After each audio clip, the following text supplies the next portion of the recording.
Kwa mdogo wangu umefanya vizuri kuja mzee. Unajua nini? Kabla wewe hujaja kutoka jeshini.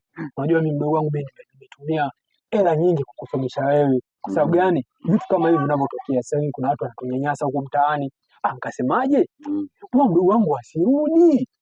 Yaani nakwambia kama bahati jana kuamkia leo, yaani kabla hujaja usiku huu wa kuamkia leo. Kuna dogo fulani pale amenibia. Kanibia simu yangu na nilikuwepo tena na simu ya shemeji yako. Wakazichukua bwana. Chukua simu. Wewe dogo namjua? Mimi namjua hadi pale nyumbani kwao. Kwao kabisa. Napajua. Kwa fanya hivi. Sisi hapo tunaenda tunamaliza. Uhakika? Hiyo kazi ndogo. Kaka, hiyo kazi ndogo niachie mimi bwana. Au sio? Mimi najua mchekesho wanajeshi mna matukio nyie. Mimi sichekeshi hata kidogo.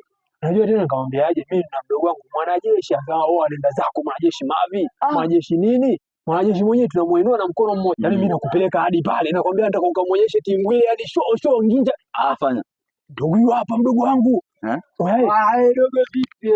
Swali kaka. Tolea hiki. Toa basi. Ndugu wangu. Ndio mwenyewe ndio huyu hapa. Kwa uhakika. Ndio huyu maliza, ndio atakaribia simu.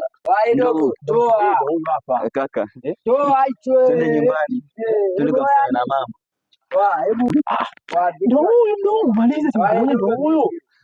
Mbona si kaka? Wewe si mwanajeshi, nisikilize mimi. Usiye. Hebu twende zetu bwana. Kwa hiyo vipi ngoja. Unamaliza. Unamaliza hela zetu bure huko leo. Mimi si mwanajeshi. Kwa hiyo mdogo wangu sisi tulikuwa tunatumia gharama, kumbe wewe ulikuwa usomee jeshi. Mimi si mwanajeshi bwana. Mimi nilikuwa tangu nini hizo pesa zenu.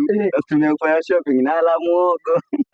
Kwa hiyo zile ndo maana nilijua. Unajua mimi nilikuwa najiuliza mwanajeshi gani unasoma mwezi mmoja, unakuja nyumbani unasema ushamaliza. Kama hizi nguko na mwanajeshi kweli. Sasa mdogo wangu kaondoka na kofia yako basi kaichukue. Wewe mwachie Mungu tu, tukamseme kwa mama bwana. Kamseme kwa mama? Kaenda nayo.